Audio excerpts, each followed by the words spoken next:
Greetings, salutations, and welcome to this review for Fugue for Darkening Island by Christopher Priest. Now, Christopher Priest is an author I've always been quite fond of, though I'd never found very much of his work over the years, which I think means that the people who bought it were also fond of it and didn't get rid of it. Always a good sign. I have got this lovely little pan lozenge copy. I love these books, always have, with a piece of artwork that is uncredited in the book. I haven't had a chance to look up who did it. The background is beautiful. I'm imagining oils. This book is from 72, so I'm imagining someone actually painted this on a canvas or maybe a board and submitted it, and it got turned into a cover. It's quite gorgeous. The fact that the figure drawing is done by someone who doesn't really know how many joints humans have in their legs is beside the point. I do enjoy it. Okay, Christopher Priest, an author I like. I have been told that Fugue for Darkening Island is intentionally confusing. I think it was Jack over at Sci-Fi Founds who told me that. It fulfills this intention fully, completely, and with dividends. Superficially, and certainly in the book description, it presents as a post-apocalyptic story. But it doesn't do that in a way that you would expect, and I've noticed that of all the Christopher Priest lists that have his best works, Fugue for Darkening Island is rarely on them, if ever. It's never been on one that I saw. So in this futuristic scenario, Britain has been invaded by a series of plague ships from Africa, which have unbalanced the British society to this exceptional extent. And we learn about all this in a series of flash scenes from 100% the POV of our protagonist, Alan Whitman, who introduces himself in the first paragraphs. Now, I feel like even that relatively short description requires a certain amount of expansion. Because this book is all 100% Alan's POV, and phrased in the past tense, we have a very narrow perception of events, and we have got no sequential knowledge whatsoever. It's not until about halfway through this relatively small book, 125 pages I think it is, it took me a week. That's phenomenal. Only about halfway through do we start to get a sense of when all these flashes are sequentially. You don't know, for most of this book, when is now, or even if there is a now. You often don't know, at least to begin with, which of the sequences relates how in this world building. When I say short scenes, they are. Most of them are less than a page. I don't normally love chapters that are minute, but here it's as good as anything because they're so amorphous that you can't really deeply invest in something if you don't know who the people are or when it's happening. Now, these short sequences go over numerous past periods, all the way back to Alan Whitman's childhood, and you assume that there's a now that he's writing from through a lot of this book, but you start to wonder pretty early on if it's going to matter at all. Spoiler? Not really. Not really. Okay, so by page 50 or so, I had no solid idea what has led to the instability that we are reading about so much when we're reading about an instability and not about Alan's childhood or early romancing of his wife, Isabel. There's no hint in the narrative of anything science-based. We don't hear about a war. We don't hear about aliens. We don't hear about any catastrophic events aside from on the annoying back cover until you're fully halfway through this book, if not more. Rather, we see these tiny snippets as well. Alan and his wife and daughter are going about their daily lives in some series of plague ships start to arrive on Great British shores. Alan is there to see a couple of them, here, there, and everywhere in the narrative. They're arriving from Africa and they're full of sick, dying, and dead refugees, though Priest does not call them refugees until the last third of the book. They aren't treated like refugees in a modern sense. I don't think they're treated like refugees in the sense of 1970s. The modern reader can be forgiven for a chill up their spine at the way they are treated, but also at the fact that this whole scenario, if you follow news in Europe and the Mediterranean and North Africa, refugees full of overcrowded, dying ships coming out of Africa has been the reality in Europe for quite a few years. Now, I don't see this as a precognition. I don't read it like that at all. And I didn't read the book until I was about 30 pages in, and up till that point I had no idea what it was all about. You won't either if you read this. My suggestion will be, don't read the book, don't read the wiki. If you want to read this book, just read the book, which is compared glowingly to John Wyndham. And as an Australian, I've got to say, yeah, nah. I can see why someone would say that, sure. If both have that beautiful diction and that lovely writing and that even pacing matched with this very early British cultural social feeling. But if you're going to compare it with an early English writer, I'd say that Wells, who Priest apparently adored, is a much more similar match than Wyndham for a number of reasons. Priest here, as in some of the other works that I've read, is pretty much a single POV book, which is not necessarily a criticism or a bad thing. But no other characters really exist in this book other than Alan Whitman. The others can be lightly sketched in, even when they're really important to the plot and occur in the majority of flashbacks over time. They're still not characters so much as cardboard cutouts with names, if they have names and if you can remember them, which a lot of the time I couldn't. He is also not big on conversation between characters, Priest, in Fugue for a Darkening Island. There are virtually none. Any conversation is there purely for internal purposes. He doesn't character build, he doesn't world build, he doesn't really use it in any way. There's no mitigating humor that you can get through conversation or perspective on humanity. Priest was not aiming for humor, nor I suspect much humanity in this one. So something that he also does here, but I don't think he always does, is not being really clear on the scene that you're observing. So if someone describes a scene for you where you've got characters that walk into a room and do something, you can have a really clear perspective on what that scene is and who's there, and sometimes even why they're there. Priest does not do this.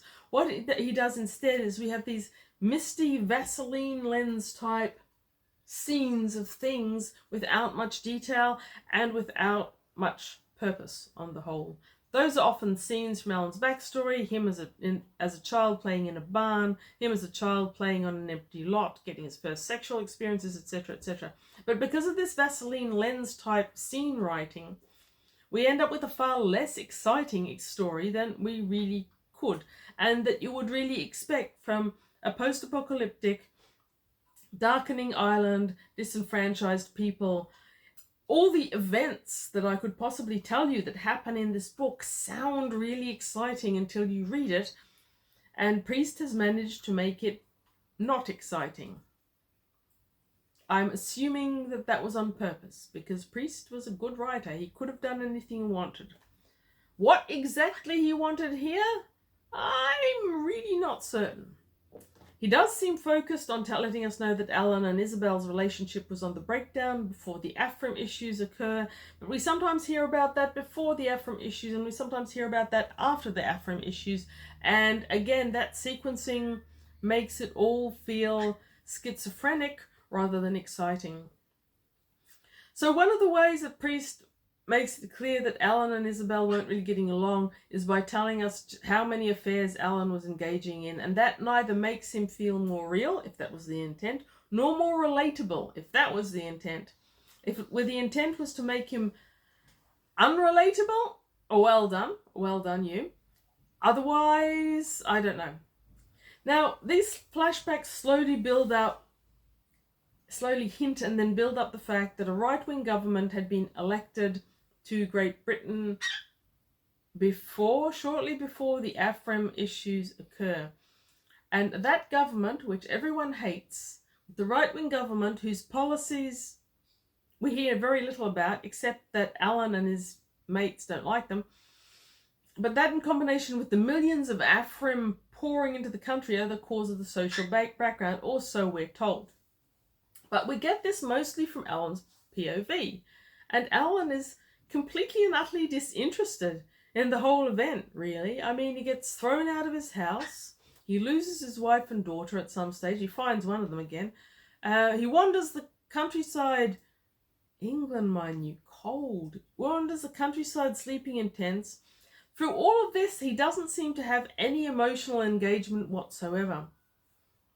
Because of this disinterest on Alan's part for like anything at all, it's hard for myself as the reader to care. Again, very much unlike John Wyndham. I have never not cared about the characters and the events in a John Wyndham book. Here, I really didn't care what was happening. I was reading it out of a sense of curiosity and for some of the beauty of the scene description. Take page 38. Alan is on the run with his wife and daughter in a car. And I think at that stage the windscreen had been smashed in. Again, England, cold, rain, smashed in window screen. Fuel running out. Not listening to the radio because although it was, of course, essential to keep abreast of the developing situation, he just really didn't want to turn on the radio. That's about his level of personal investment throughout.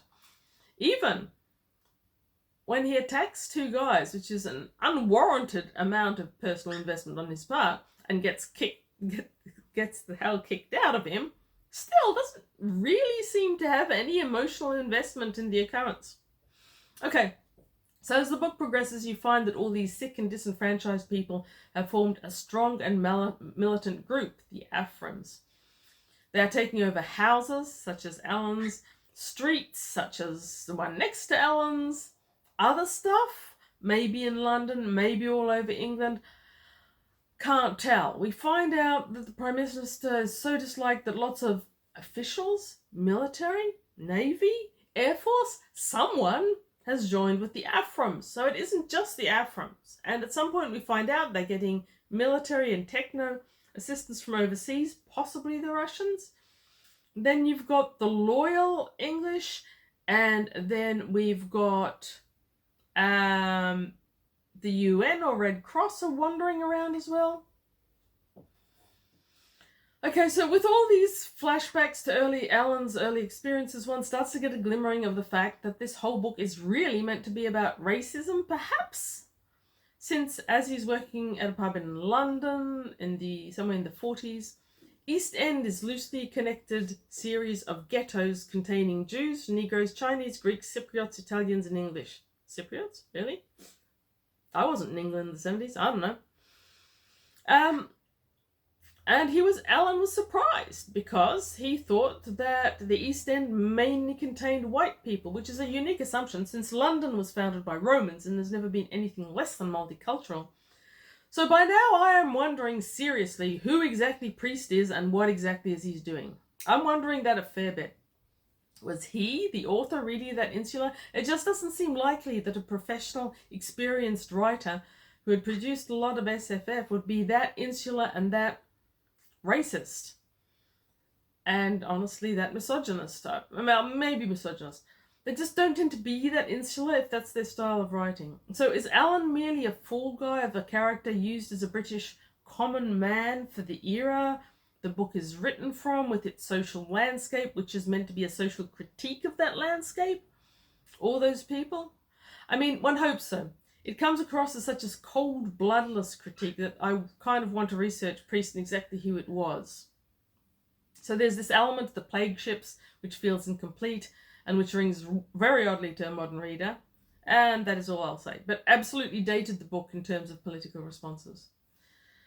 Now, I think I see what he's getting there with all those short scenes, because an individual who's experiencing a catastrophic event often doesn't know how to act. We, as more sophisticated readers of the catastrophic event, are often inclined to critique in our heads the events. Don't do that, we think. Don't turn your back on the door. We go to the character. And we formulate plans in our head that show how much better we would be in that scenario than the character. But in a catastrophic event that has not been planned for, people lack that overview. So by giving us these tiny flashes and scene flashes of the events, Priest actually gives us a view that is possibly more realistic to the person who's actually experiencing a catastrophic event.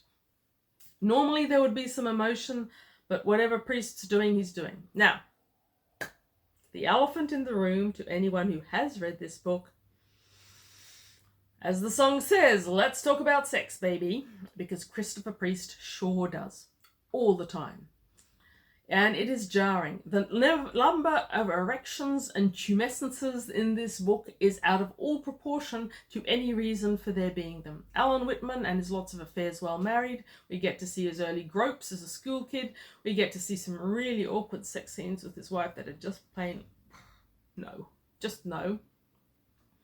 We get an even more disturbing sequence where there's this kind of post-apocalyptic brothel happening with Negro women for sale, and we get his early sex experiences with Isabel, who he later marries.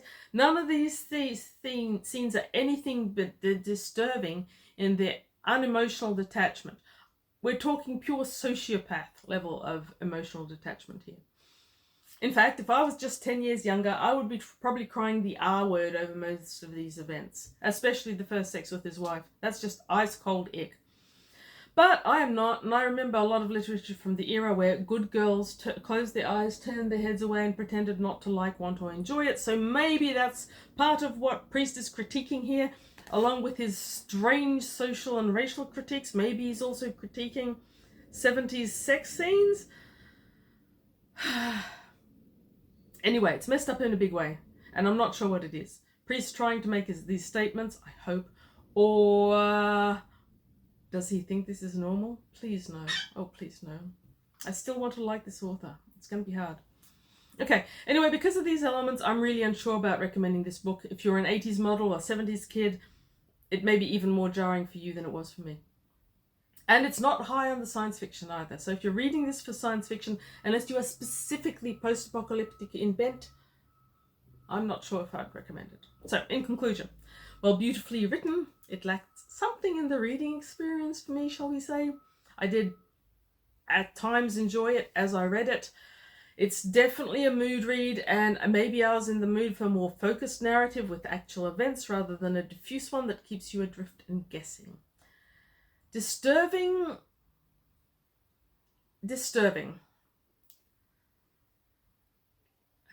As Jack once again recently said about one of his disturbing and confusing was the title for one of his recent reviews. Disturbing and confusing works here as well. So that said, having picked it up, at no point did I have any desire to put it down, so I kept reading. If I came to reread it in a different mood, maybe I'd like it better. That nostalgic, ephemeral style of writing combined with brutally unemotional events. Alan Whitman never came to life for me as a character, but as a protagonist through whom we read the breakdown of Britain as Priest knew it in 1970s. He does well enough. He may be an honest narrator, I'm still not sure. As an individual who feels real, never mind likable or not, he never took shape for me. His sexual exploits make him rather horrid to the modern reader. But overall, this is a really unusual book for its era and for our era. And it does have Priest's beautiful writing. So pluses and minuses. We'll probably try it again one day. Would recommend with strong caution rather than enthusiasm, as I would for some of Priest's other work. Anyway, thank you for watching. Like, comment, subscribe, all that sort of algorithmy stuff. More particularly, read good books. Maybe this one. But if it doesn't sound like your cup of tea, there's plenty of other good books out there to read. So go away, read. Thank you for watching.